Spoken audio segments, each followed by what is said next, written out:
To err is human, to forgive is divine. My family has conquered the first half. We make a lot of mistakes with each other, and then we never talk about it. So I don't even know if we get to forgiveness, and we certainly have not gotten to divinity. I fight with my middle brother in a very different way than I fight with my youngest brother, because he's the most like me, and we have the same temperament and the same kind of stubbornness. So we've had some doozies with each other, and I'm going to tell you about one where I was completely 100% at fault. I've talked about this before. When my son was 13, that brother gave him a piece of paper. It was a certificate, and it said, "This is your blitz mitzvah." That is the coming of age celebration for a 13-year-old Protestant boy. And you're going to go on a trip with me. We're going to have a buddy trip. But because it's coming of age, you have to do something you're afraid to do, and you have to try a new food. Now, I have the giggles because I know that goes back to Jordan's childhood, when all he would order in a restaurant were chicken nuggets and tenders. And it pushed all my brother's buttons that this kid was eating that. So now he's going to broaden his palate, right? But I knew they were going to have a great time because they had decided to go to a resort called Atlantis, which is in the Bahamas, and truthfully, it's just a big overgrown water park. And they were going to have the best time of their lives, and all I had to do was get Jordan to New York for the flight. So we get to my brother's apartment, I hand over the luggage, and he said, "That's great, I need his birth certificate." And I said, "What?" And he said, "Cindy, I need his birth certificate." And I said, "I don't know what you're talking about." And he said, "It's the Bahamas, it's another country, I need his birth certificate." And he knew by looking at me that I didn't have it, and I knew by looking at him I shouldn't try to talk about it. And he walked away. My sister-in-law, who's usually very supportive, looked at me and said, "Cindy, this is really big, and this is really bad." And she walked away. So now I'm alone. And if we could just pause for a moment, because I know you're judging me. I don't travel much at that era in my life, and so it never hit me that you would need identification for a kid, right?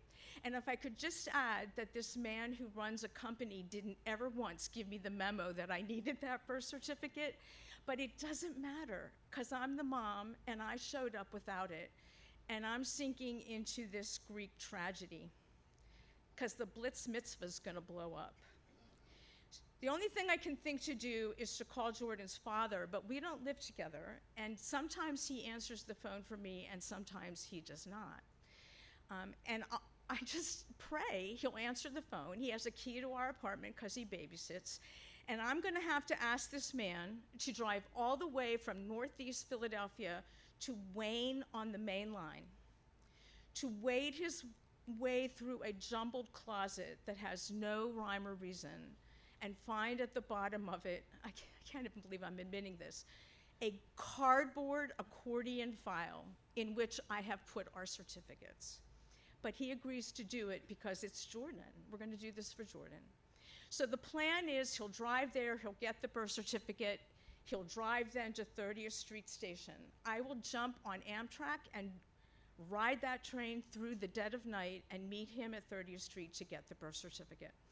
And I will never forget coming up the escalator and looking at the concourse, because during the day, 30th Street is hopping, but in the middle of the night, it looks like drug addicts should be there, and I'm the only person walking across the concourse to get the birth certificate. I give him a quick hug, I turn around, I go right back down, I get on Amtrak, and I say to the conductor, "Please don't let me sleep past Penn Station."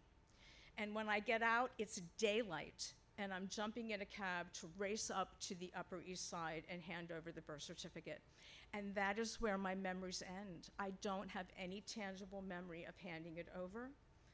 It must have been a pretty quiet takeoff. But they went, and they had a great time. Jordan, God bless him, is afraid of heights, and he agreed to hang glide. I know. And the food he tried was shrimp, which, by the way, he hated then and hates now. But They continued to have buddy trips, and there's no question that my brother broadened his world. And at the age of 30, this is 17 years later, they're rendezvousing in LA for some kind of boy thing. It was Star Wars related. And Mike let Jordan pick the restaurant. And Jordan picked a restaurant called the Curried Goat. And he ordered the curried goat. So Nana Nana Poo Poo, you can eat chicken nuggets for your entire childhood and grow up and be a foodie. And I'm really proud of him. I mentioned to my brother in a phone call last night that I was going to tell this story. I thought he would laugh, and he was silent. So it turns out I'm still in the doghouse. However, I have figured out that maybe we're not meant to be divine. Maybe we're just meant to be human and bumble along and make mistakes like that one and love each other anyway. Thank you.